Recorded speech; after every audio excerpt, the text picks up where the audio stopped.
as a quick short tangent, like as a New York City girl, like New York is a great sports town. Do you like attend any of the games, or do you follow any of the sports teams? Yeah, I've been to a few Knicks games, some baseball games. I'm not a huge sports person to begin with, but my husband is. So we do some things here and there. Yeah, that's fun in New York City. Get the hot dog and then go to a Knicks game. Yeah, and the Nets too, the Brooklyn Nets, Mm-hmm. and Liberty. We've done a few things.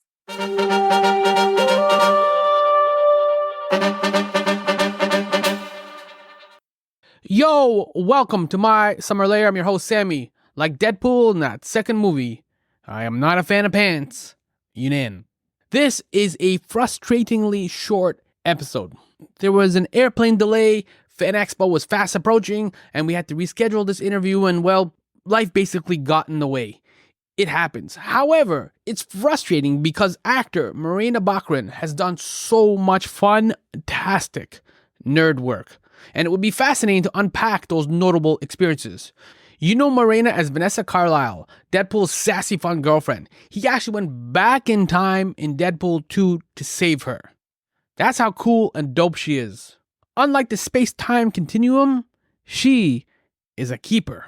Plus, going back in time in that second movie set up some of the events in the third movie, Deadpool and Wolverine, which is the primary focus of this My Summer Lair episode.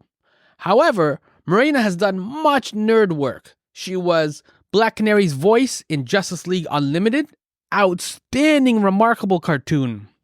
Gideon's voice in the recent Flash TV show. Firefly actually was her first television series, and she reprised her role in the 2005 movie Serenity. There's post-2000s V, Stargate, and of course she starred on Gotham, where her character married Jim Gordon. And if you want to include as notable nerd work Greenland, which is an intimate end-of-the-world disaster movie, I think that kind of counts. She just finished shooting the second one, so we'll be getting Greenland 2 soon. I dig Greenland. I was surprised by the movie. It's not Independence Day bombastic, but it has its charms. So, the point I'm getting at is that there was a lot to discuss, but there was limited time. And it happens. It's life. Two notables that stand out from this conversation. Thanks to Deadpool and Wolverine movie, Deadpool is firmly cemented in the Marvel Cinematic Universe. MCU if you're cool. And she suggests that the story between Wade Wilson and Vanessa Carlysle is not over yet. She's hinting there's more story to tell. Yo, I understand there are discussions and Deadpool Wolverine just happened. All kinds of things are going on. That's life in the MCU, but it's an interesting perspective. We'll have to revisit that. And we'll have to revisit Peggy's Hollywood career. Peggy played Dogpool in Deadpool and Wolverine. Of course I brought up Peggy. I wonder what Peggy is going to do next. Dum dum dum. Speaking of dum dum dum, before we look ahead, let's take a moment to kick it old school with the Mystery Frequency Podcast, your supplier of audio drama radio. Featuring classic tales of suspense and sci-fi and thrillers and mysteries where dum dum dum happens. This is Theater of the Mind. Classic radio drama starring Flash Gordon. Yo, Flash Gordon. Sherlock Holmes, The Shadow. Yeah, Shadow. Green Hornet, and so much more. Enjoy a trailer of this popular audio drama podcast. Who knows what evil lurks in the hearts of men? Turn your dial to find the frequency of the past. Captain Advice. Where the classic stories of mysteries, sci-fi, thrillers, and suspense are found waiting to be heard once again. Another case for Nick Carter, Master Detective. You'll find a variety of those stories here, in their original form, where each episode takes you to another place or time. The Man of Bronze, Doc Savage. But only when you find the mystery frequency. Available everywhere. The Shadow knows. Back to the present. It's a good place to be. Stephanie, if you will. Sound, the final frontier. My Summer Lair is an enterprise, a pop culture voyage with a continuing mission to explore strange new worlds, to seek out new creators and celebrate established producers, to boldly go where no podcast has gone before. And now here is your host, Sammy Younan. I want to actually start off with congratulations on the recent Deadpool movie and the entire franchise. It's done really well, obviously, as you know. Yeah. You and Ryan Reynolds have been in all 3 Deadpool movies. Has there been a noticeable shift in the tone or the approach or even the attitude as you make each Deadpool movie? Like, it seems like there's more confidence and swagger in this 3rd movie compared to the first one. Well, this one's a Marvel Disney franchise situation. It's a little bit different than our first little small Fox film that we did when nobody knew about Deadpool. Yeah. So yeah, things are a little different. The budget might have just grown like a little bit. Yeah, but I'm not a huge part of this 3rd one, so I wasn't privy to all the things that were going on. But I hear great things about it and great things about the process and that it was, really embraced. He was able to get away with a lot. Yeah, there is a lot in there, yeah. And speaking of a lot in there, there's also Peggy. She plays Dogpool. Oh, she was so cute. Yeah, so Vanessa and Dogpool are in Deadpool Wolverine's final scene. They're hanging out a little bit. Like, this was Peggy's film debut. So, as a veteran actor and having dealt with fame for a while now, do you have any advice for Peggy as she sets off on this Hollywood journey? Oh my God, Peggy. Peggy's just got to keep doing her thing, She's got her own cuteness and her own little ugly way. She's she's an individual. I guess it's a time now where we're embracing everything, so it's great. Go Peggy. Peggy should do well, you think, right? Like, she's got the makings of a Hollywood star. Peggy's gonna do great. She's a sweet girl. And the Deadpool movies have notable soundtracks from Wham, of course, exclamation mark, to Madonna. Like, when you guys were making the movies, are you guys playing music on set to keep the energy up or even in your trailer? Yeah, there's a lot of music. Sometimes, we've had 3 different directors, but there was music playing in between like setups and, it's a lot of hard work. It's not, there's a lot of hard work that goes into it and we're not just messing around and goofing around the whole time. There's a lot of fun.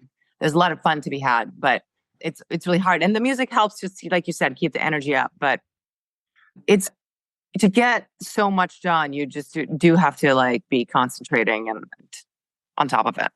Yeah, does that concentration and being on top of it include like all the improv as well? I assume that the script is sometimes just a suggestion. For the first one, we were doing a lot of improv on set, but also like discussing after and then coming up with lines and moments. So yeah, it was very loose. We always shot the way it was written in the script, so you had that and then you kind of played around with it to see what was better. So it's very, very creative environment. Do you like that, working like that? Or do you like kind of sticking more to the script? I like both. I think depending on the piece, for something like this, it's really nice to have a little bit of looseness and freeform and you feel, the creative juices flowing more if you're just able to try things out, even if it doesn't work, So it is a nice way to work.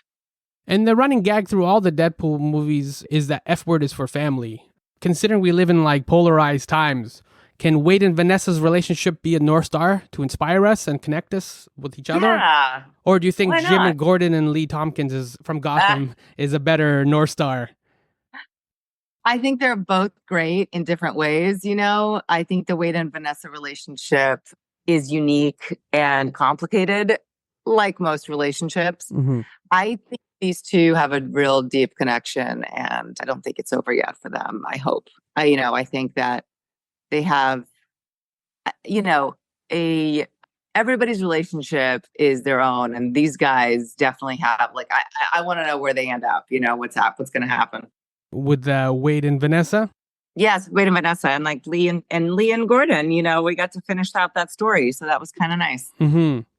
Yeah, there's a definite give and take too with like Wade and Vanessa. Like in the first one, for example, when she saw his like pizza face and is all messed up, whatever, she said something to the effect of like, after a couple of drinks, I'd be happy to sit on that face, right? So there is like some romance. There's a little bit of like connection there. That's why I'm saying like it's kind of inspiring, like for her to be able to look past the pizza face and still like be in love with Wade is pretty inspiring. Yeah, they're connected. Her crazy imagines his crazy, right? Which is what they say in the first. And you as an actor, you've done lots of like sci-fi / Marvel and DC Comics work, right? From Firefly to voicing Black Canary in Justice League Unlimited. as a child, as little Morena, like, were you a sci-fi nerd? Were you like growing up reading a lot of sci-fi or watching sci-fi on TV? I mean, I enjoyed it. I wasn't a big sci-fi nerd. I was into like the more like the fantasy stuff. Like I was into the Labyrinth and like NeverEnding Story and Dungeons and Dragons cartoon and like that kind of stuff. You like all the swords and stuff too? Yeah, I wasn't into the like sci-fi per se, although I got more interested in that as I got older. I was really into like more in the scientific aspect of like outer space. So yeah, no, I mean, it was not something that I like was like trying to a niche I was trying to break into. I genuinely like it sort of found me, which is kind of. Yeah, there's a lot of work now too, right? Like they're making a ton of like Marvel DC shows and movies and things like that. So as an actor too, this is an exciting time for you. But yeah, it is. Why did you kind of gravitate towards the fantasy end of that spectrum of the nerd spectrum? What was like when you were a child? Like what was it really the swords? No, I mean, I liked the fantasy aspect of the stories. I loved, like in the Labyrinth, I loved the little like creatures and little things that were created. You know, this really amazing puppets. I loved David Bowie was, like that was it for me. And then a NeverEnding Story, like this notion of like the expanse of the universe and that you could tell any story you wanted to tell, and a flying dog and those little, I don't know what they were called, the little mini people that lived in the mountain that helped him with the phoenix and the eyes and thing. Like, I just loved the creativity and the imagination in that. And so you're here for Fan Expo. One of the last times we saw you entering Canada, you were crossing over with Gerard Butler in Greenland. We got to see like fierce mama bear side of you, which I guess as a real life mother, I'm sure you channeled some of those natural instincts. You're back with Gerard Butler for Greenland too. At Fan Expo Chicago, you said it was the hardest shoot of my life. What made it so difficult? It was extremely physically demanding and, a very hard set. I'll leave it at that. Fair enough. And at Fan Expo Toronto, you and real life husband, Ben McKenzie, are going to be both here. You're going to do a panel as well. When you guys do conventions together like this as a couple, is there any like friendly ball busting going on, like in terms of autograph sessions, or like my lineup is longer than your lineup? Do you give him any grief for that kind of stuff?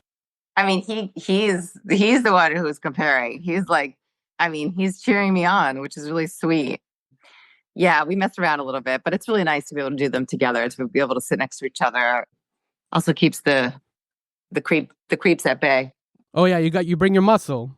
Exactly. I got my muscle with me. Yeah. But it's fun. We do it in good jest. We mess around with each other a little bit, but he's very proud of me. Perfect. Thank you. So we're looking forward to seeing you guys. The panel is called Favorite Duo. And I guess you guys will be talking about Gotham and all kinds of other fun things as well, right? So yeah, you get to watch us bicker about household things also. It's perfect. Okay, great. So it's like a little like family therapy, I guess, right? I guess so, yeah. All right, that's great. Thank you so much, Morena, for like hanging out and talking about Peggy and talking about New York City and all the rest of it. I appreciate it. So we'll look forward to seeing you this weekend. Sounds good. Thanks so much.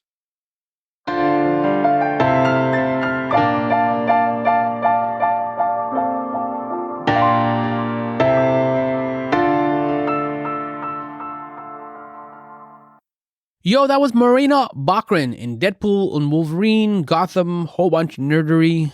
And I'm Sammy, host of My Summer Lair. Look, I ain't Usher, but these are my confessions.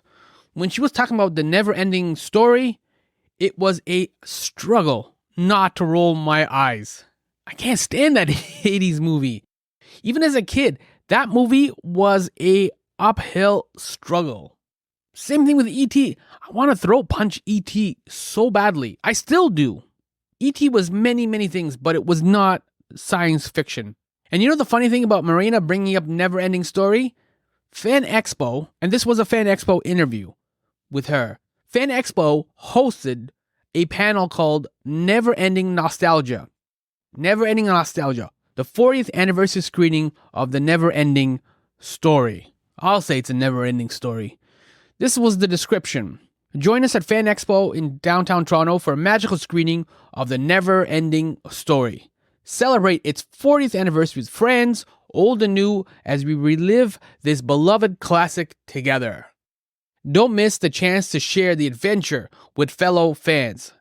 Thank you, but no thank you. Of course, I did not attend. If this is your jam, have a blast, have a good time, bring some popcorn, bring some gummies. Thankfully, she also brought up Labyrinth. That movie now is utter gold. David Bowie and Jim Henson. Sold. That's captivating. That's magic.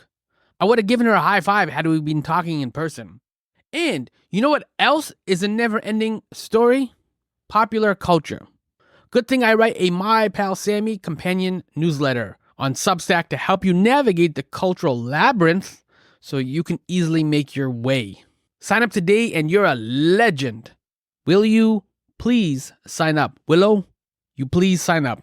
mysummerlair.com/subscribe or My Pal Sammy Substack. If you put that into Google, it'll direct you properly.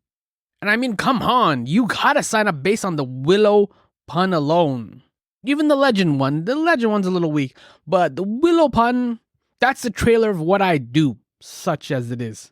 mysummerlair.com/subscribe or Google My Pal Sammy Substack and it'll come up.